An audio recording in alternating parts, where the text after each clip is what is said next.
Slow River was, I wrote it in 1993, and it was published in 94. And the reason I want to read from it, actually it was published in 95. The reason I want to read from it tonight is that I have so many stories to tell about this book. It's been out there such a long time. It's been published all over the place. But the first story I want to tell was in 94, I printed out the manuscript, because in those days when I printed these things, put it in an envelope, mailed it to my agent, Fran. Now my agent had sold my first novel, Ammonite, which was set, it was like a future planetary romance. It was a world only of women. So she gets this outline for Slow River, and she phones me up and she says, well, Nicola, it's a really interesting story, but this is not a selling outline. And I say, well, why not, Fran? And she says, well, now I understand why Marg, the protagonist of Ammonite, had to have a girlfriend, because she didn't have a choice, poor thing. But why is Law the protagonist of Slow River? Why does she have a girlfriend? And I said, because she's a dyke. And then I fired her.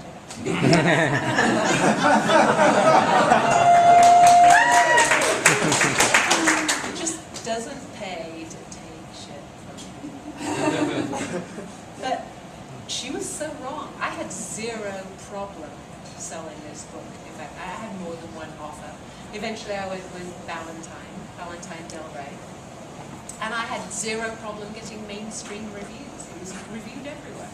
New York Times, SF Chronicle, LA Times, Washington Post, except the queer press.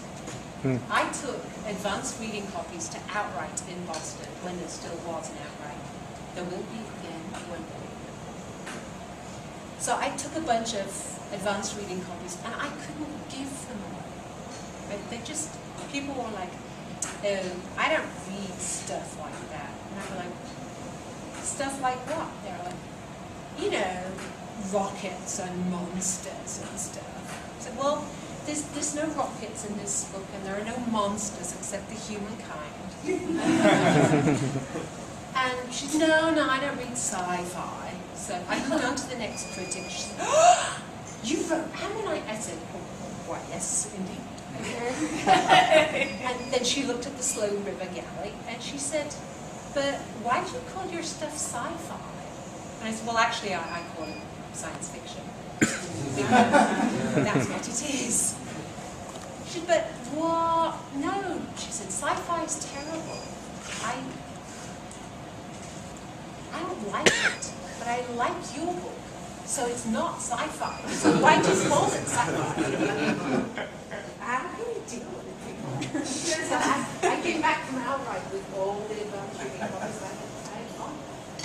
Eventually, Victoria Randall reviewed it for LBR, but that was the only review I think I put on. Then, of course, I saw the genre reviews, the science fiction reviews, and oh my God, the reviewers were so bothered by the fact that all my novels were only about lesbian sex. Only lesbians had sex in my books. There was no heterosexual sex. And it's true, you know, that there is a lot of dyke sex in my books. There's also a lot of straight sex. It's just that people didn't see it. I don't know how many of you have read about the experiment where you get 10 people in a room, all belonging to a traditionally male occupation, like physician or engineer. It's hard to get them backwards from you. Oh, okay, fair enough.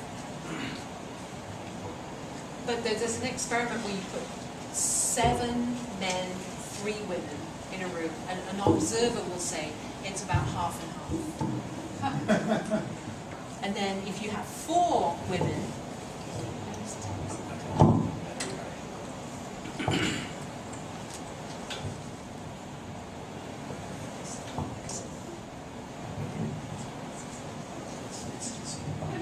Sorry. pause here.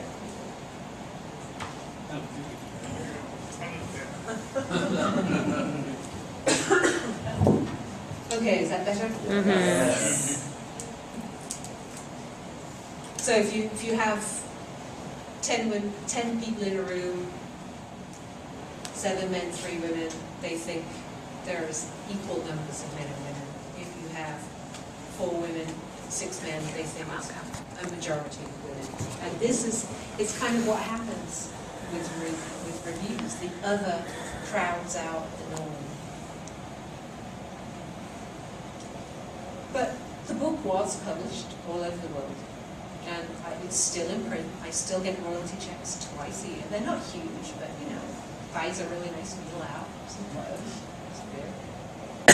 So basically, the moral of my story is, don't let anyone ever tell you that your vision isn't marketable.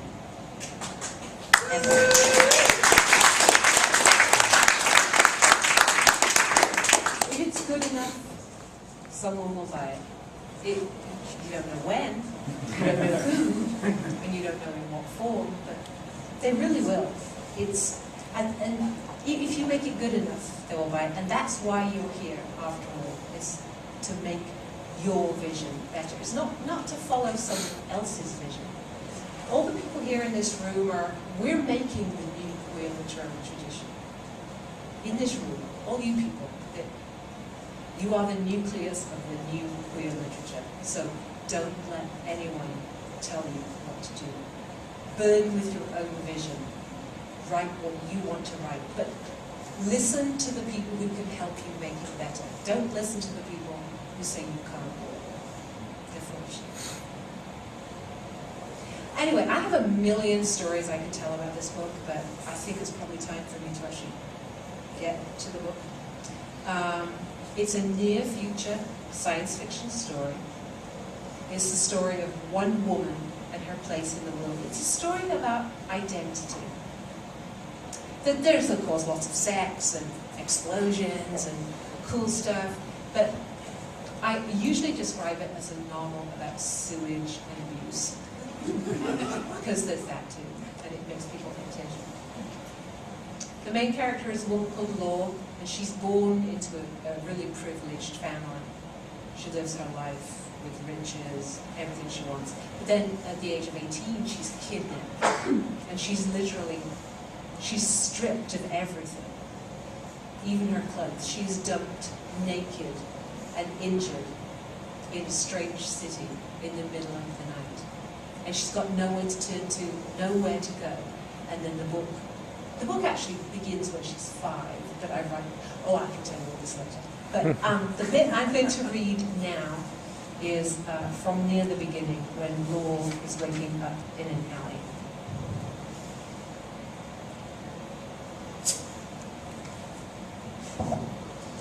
The first thing she thought when she woke naked on the cobbles was, don't roll onto your back. She lay very still and tried to concentrate on the cold stones under hip and cheek, on the strange taste in her mouth. Drugs. They'd given her drugs to make her stop struggling after she couldn't afford to remember now. She would think about it later, when she was safe. The memory of what had happened shrank safely back into its tight bubble. She raised her head, felt the great open slash across her trapezoid muscles pull and stretch. Nausea forced her to breathe shallowly for a moment, but then she lifted her head again and looked about. Night in some strange city, and it was cold. She was curled in a fetal position around some rubbish on a silent cobbled street, more like an alley. Somewhere at the edge of her peripheral vision, the colours of a news tank flashed silently. She closed her eyes again, trying to think. A wind was blowing now, and paper, a news printout, flapped in her face. She pushed it away, then changed her mind and pulled it to her. Paper, she had read, had insulating qualities. The odd, metallic taste in her mouth was fading, and her head cleared a little. She had to find somewhere to hide, and she had to get warm. Rain fell on her lip, and she licked it off automatically, feeling confused. Why should she hide? Surely there were people who would love her and care for her, tend her gently and clean her wounds, if she just let them know where she was. But hide, said the voice from her crocodile brain. Hide. And her muscles jumped, and sweat started on her flanks, and the slick grey memory like a balloon in her head swelled and threatened to burst.